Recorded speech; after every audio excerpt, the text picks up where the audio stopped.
Hello, guys. Adam Laurie here again, addiction specialist and hypnotist, helping people overcome their addictions so that they can be free and get on with their life.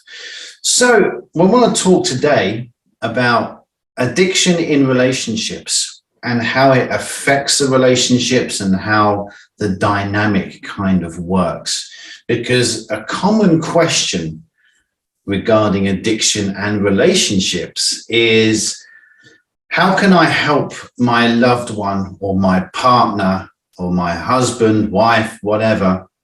How can I help them with their addiction? Well, it's a difficult situation to be in, because there can be so many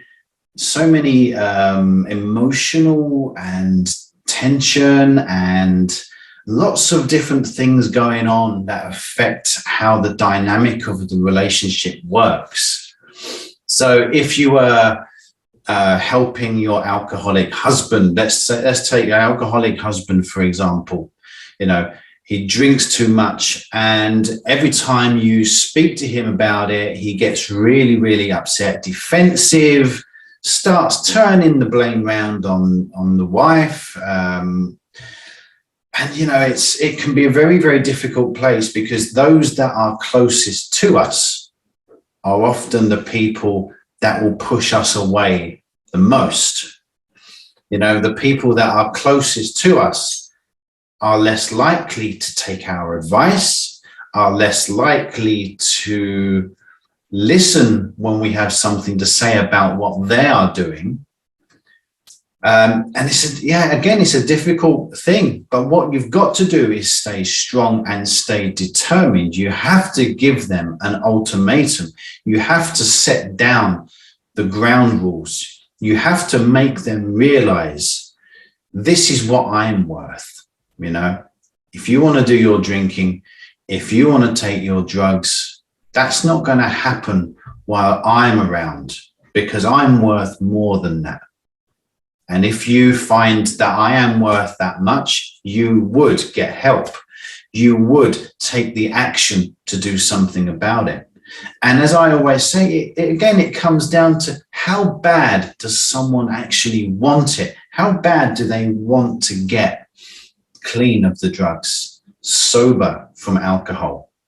That will really show in a relationship, because, all too often, a relationship can just break down, and it can have tremendous strain on the family, especially when there's kids involved as well. They think that, we can hide it from the kids, but they pick up on it. They eventually pick up on it, the energy, the atmosphere that's created. So when you're dealing with an alcoholic husband and alcoholic wife, you have to give them that ultimatum. If you have kids, it's like, me and the kids, we deserve so much more than what you are giving us right now. This is not the person that we signed up for. You've got to give them that choice. It's either the kids and the spouse, or you go. It's usually that simple. You have to stay strong, because all the time you are staying, you are making it more comfortable for them. You are reassuring them. You are giving them no reason to really do anything about it, because as long as everything stays the same, nothing will ever change in the mind of the addict. So keeping them in their comfort zone, having the wife or husband around, having the kids around, maybe they're a functional alcoholic or a functional addict.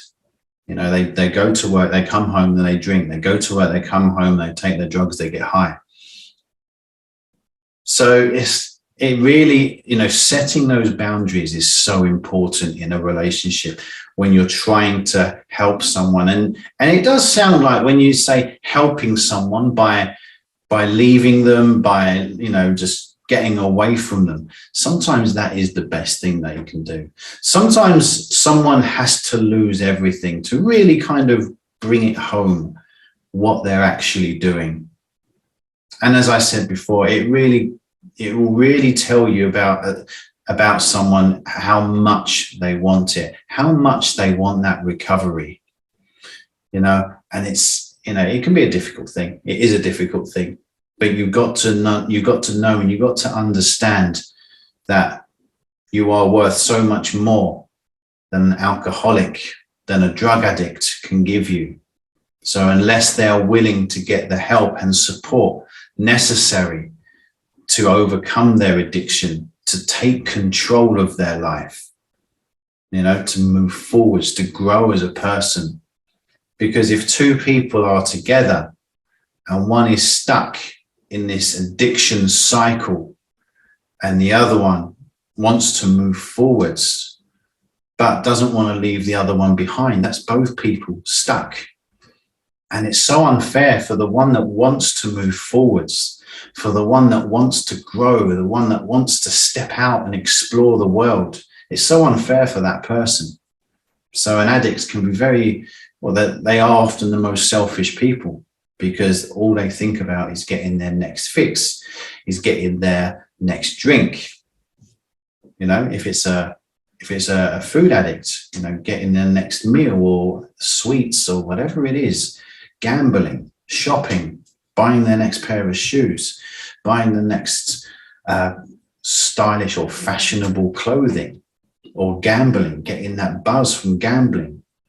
I will gamble this amount of money because, I've got to win, odds are I'm going to win, and it's that rush. But, they don't realize they're dragging the people they love most down in the darkness that they are in.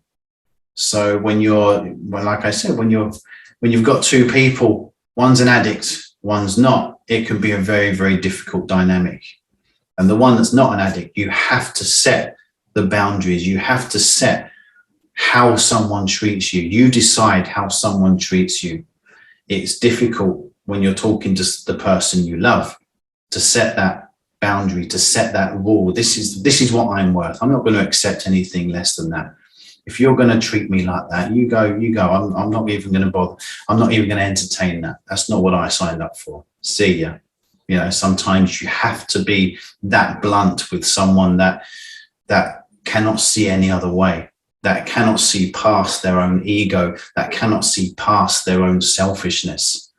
So I would say the most important thing, one of the most important things when you're dealing with an addict who is also your family member, husband, wife, even other parts of the family, like brother, sister, auntie, uncle, whoever it is, you have to set your boundaries. You have to tell them, this is what I'm worth, and you're not treating me that way. That is basically it. We get treated how we allow people to treat us. And if you're not setting that boundary, if you're not making that clear, then they will treat you exactly how they want to. So that's all for today. If you enjoyed this video, and if you can subscribe to my YouTube channel, that would be really good. We're getting the numbers up slowly, but it'd be nice to get to 30 subscribers. That's a big number to me. So, and also you can check out my other videos. One's there, as you can see. So yeah, like and subscribe to my channel. Help me get the message out there about addictions and what it can do to families, friends, people, individuals, and the darkness it can cause. So until next time, guys, stay safe and catch you later.